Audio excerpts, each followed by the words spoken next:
Hello, Year 3, and welcome to your RE lesson this afternoon. This is the first of about 2 or 3 lessons that we're going to do over this week, and they all revolve around the same sort of question. What we're looking at in our RE lessons this week is, firstly, we're looking at Christianity, and we are going to be looking at the question, seeing if we can form our own opinions about, did Jesus really perform miracles? So we might have a look at a couple of stories. The first one we're going to look at is called Jesus Heals a Paralyzed Man. You might have heard this story before, you might not have, but this is just one example of one of the many stories in the Christian Bible that suggests Jesus did perform a miracle. So we're going to read this story, and then you have a task to do on Google Slides, and then remember, there is no right or wrong answer here. And so long as you can justify what you believe, so talk about it with evidence and describe what you're feeling and expand on your points.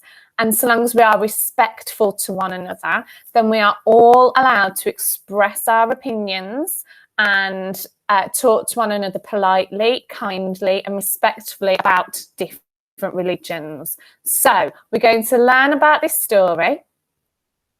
If you have a different religion to Christianity, I want you to also reflect on stories in your religion where perhaps amazing things have happened. There are stories about wondrous, incredible acts that maybe humans or gods or individuals have carried out in your religion as well. If you don't have a religion like me, then just listen to this story. Maybe think about other stories in your life that you know about where something miraculous or incredible has happened as well. So it doesn't matter if we don't follow Christianity.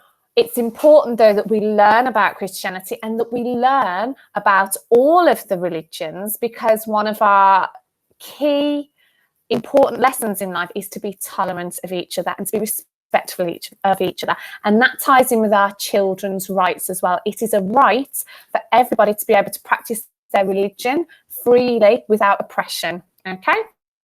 So let's crack on with Jesus Heals a Paralyzed Man. We start off with the idea of friendship. Friends are very special. So we need to have a think about who are your friends and what you like doing with one another. And today we're going to learn about a group of people who did something very special for their friend. So at the end of this story, we're going to come back to that idea of what can you do special for your friends as well.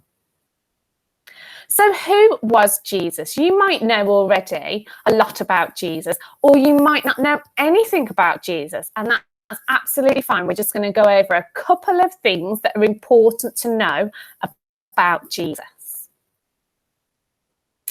He is very important to Christians and the Christian religion. Christians believe Jesus is the Son of God and that he did many wonderful things when he lived on earth.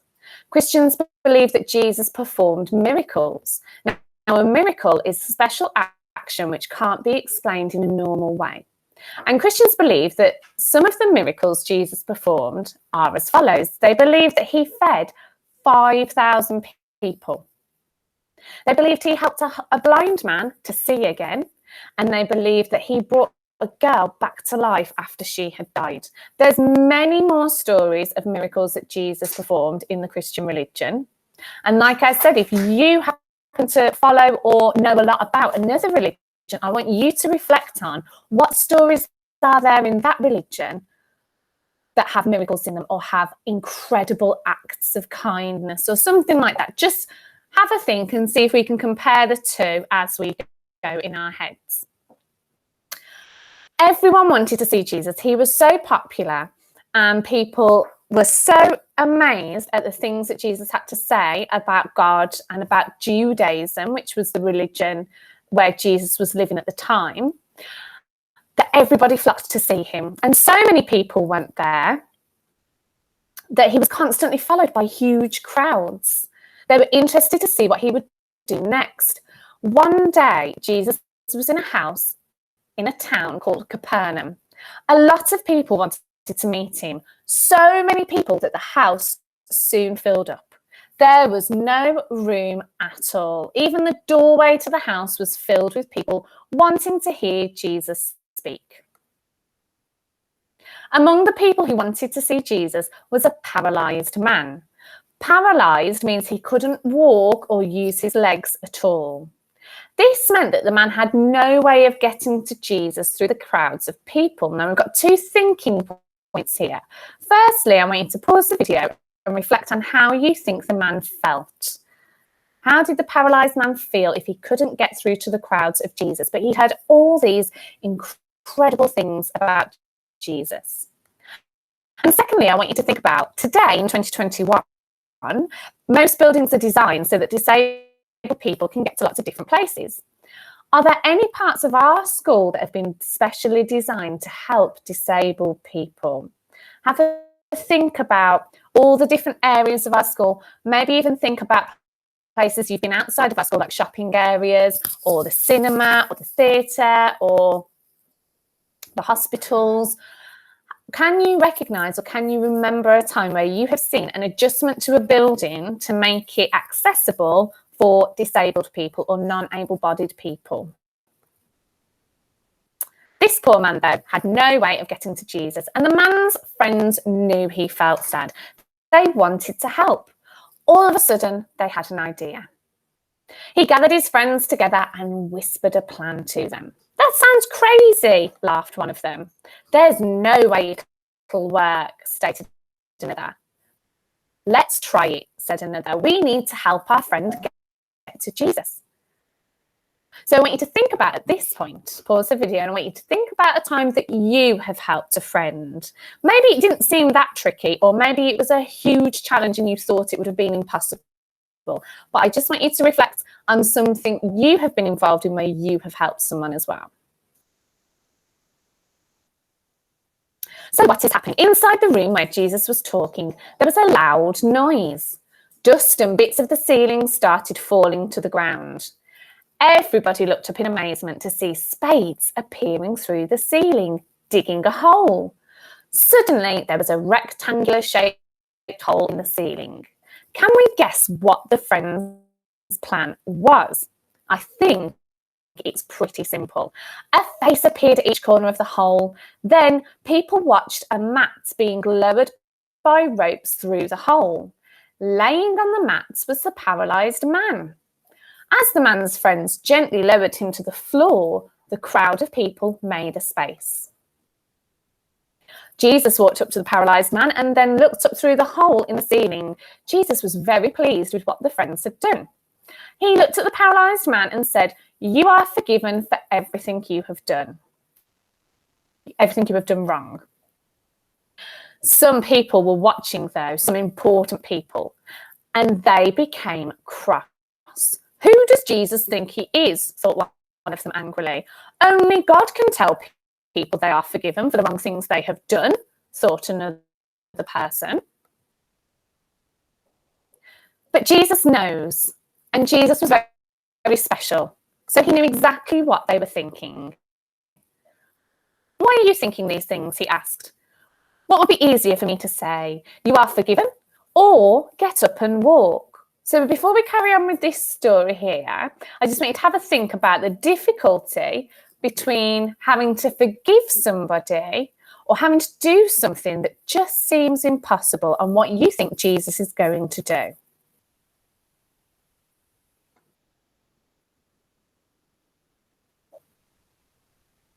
Jesus turned to the paralysed man lying on his mat and said, "Get up, take your mat and walk home."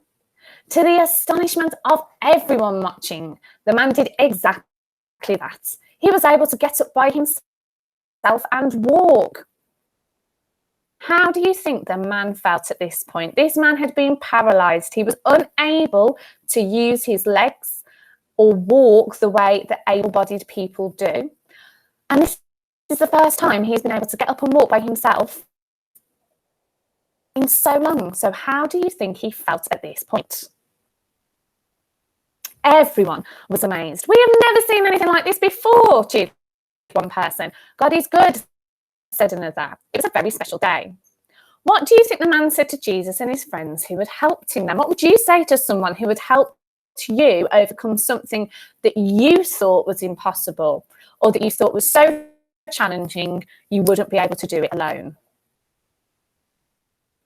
Your task then today, year 3, is you can revisit this video to learn about the story of Jesus and the paralysed man again. But your task is to think about, this is meant to be a miracle performed by Jesus in the Christian religion. So you have a slide that you're going to click on, and you're going to fill in the speech bubbles for all the people that were there the day Jesus healed the paralysed man. Definitely have another look at this story, because some people were happy about it and some people weren't. Then you're going to go on to Google Classroom, and I'm going to be asking this question every week, and your answer might change every lesson, okay? Just depending on what evidence we've got, what stories we're looking at, what other children might say. Opinions change, and it's important to recognise that. You might believe one thing one week, and then you go away and learn something, and it might change your opinion. And that is absolutely fine and completely natural for that to happen. In fact, it's good that our opinions change. It means that we grow as people.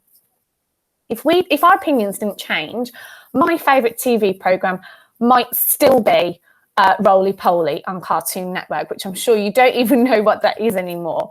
But we have to grow physically, and we also have to grow emotionally and mentally. And that's why we don't have the same TV programmes as our favourites anymore. That's why we discover new books and artists. That's why we change our music tastes. We even change our food tastes. But it's important to remember this can happen to our beliefs and our morals as well. So just because you write something as an answer today, in another lesson or another lesson after that, you might completely disagree with what you wrote. Don't worry, it happens all the time. So remembering that there's no right or wrong answers, remembering that we need to be respectful and kind, remembering that we might not follow Christianity, but that other people do. And that throughout our time in school, it's not just Christianity that we're going to be looking at. There's lots of different religions we're going to be looking at, and we approach them all the same way, with kindness and respect. Okay, so think about that when I ask you to go back onto Google Classroom, look at the question that's been posted. Did Jesus really perform a miracle? And I want you to tell me whether you think the paralysed man is an example of a miracle Jesus performed, or do you think it's not a miracle? The key thing, though, that I am looking for is for you to explain to me why you think it's a miracle, or why you think it's not a miracle. I will log back on at the end of this lesson to have a look at your responses, so that for our next RE lesson we can start off looking at those. Okay, have fun with this piece of work. Please remember, click hand in on Google Classroom so that me and Miss Collis can get copies of your speech bubbles on the slides. And if you have any further questions, please just drop us a message on Class Dojo. Have fun, Year 3, and I will see you next time.